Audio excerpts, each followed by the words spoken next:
Hola, xics i xiques. Sabeu el que són les faules? Sí? Mireu, una faula és un text que està protagonitzat per animals que actuen com si foren persones, que parlen, que pensen, que canten, que s'enfaden, que juguen, totes aquestes coses que fan les persones. Val? Anem a anar ara a la pàgina 138 i 139 del nostre llibre de llengua, anem a posar la data i aneu a llegir aquesta faula en silenci. Quan acabeu de llegir-la, escolteu la narració. Vinga, pausa per a llegir-la i play per a escoltar la narració.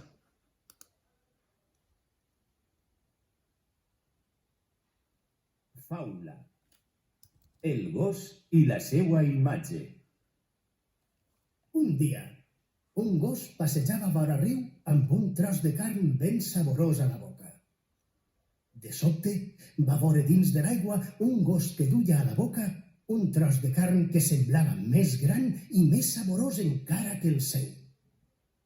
«Eixe tros de carn ha de ser meu», es va dir.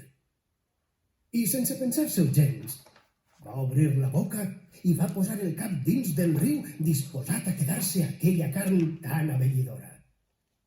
Quan va treure el cap de l'aigua, va quedar ben decebut. No sols no havia aconseguit el seu objectiu, sinó que, a més, havia perdut el deliciós tros de carn que tenia abans. I és que, a vegades, qui tot ho vol, tot ho perd. Molt bé, què us ha semblat aquesta faula d'Isop? Vinga, aleshores ara llegiu-la vosaltres en veu alta, fixeu-se bé com ho ha expressat, com ho ha pronunciat el narrador i anem a contestar a la pregunta ja número 2. Fixa't en el que s'explica en el text anterior i marca. Què és una faula? Què és una faula? És un text narratiu? És un poema?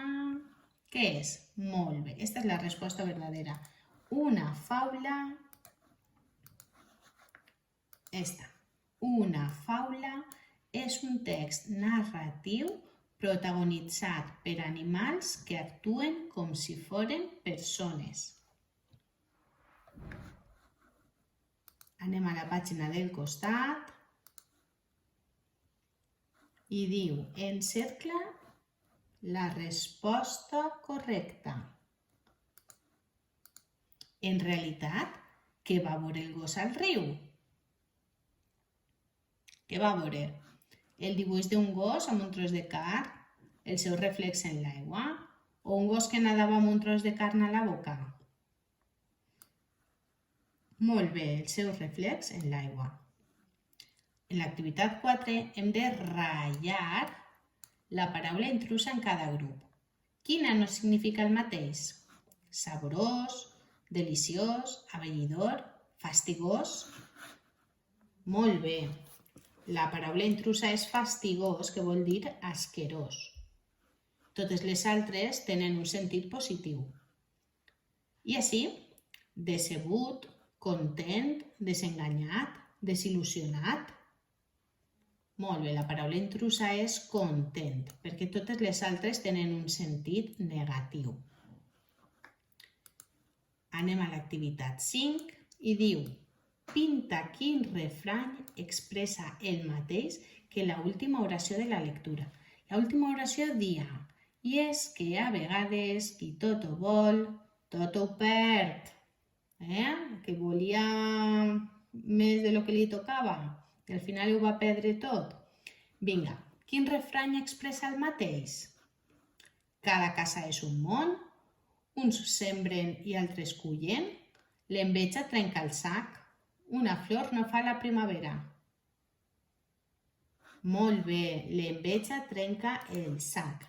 Aquesta és la que devíeu de pintar. Per últim, en el 6, diu busca la data en el text i completa. L'autor d'esta faula és... Molt bé, Isop. S'heu quedat d'on era Isop? Era de Grècia, era grec. i va escriure aquestes faules fa quasi 3.000 anys, quasi. Vinga, si voleu en casa o per internet o teniu algun llibre que conta faules, doncs podeu consultar-los i llegiu-la. I si voleu, quan arribem a classe, ens la conteu.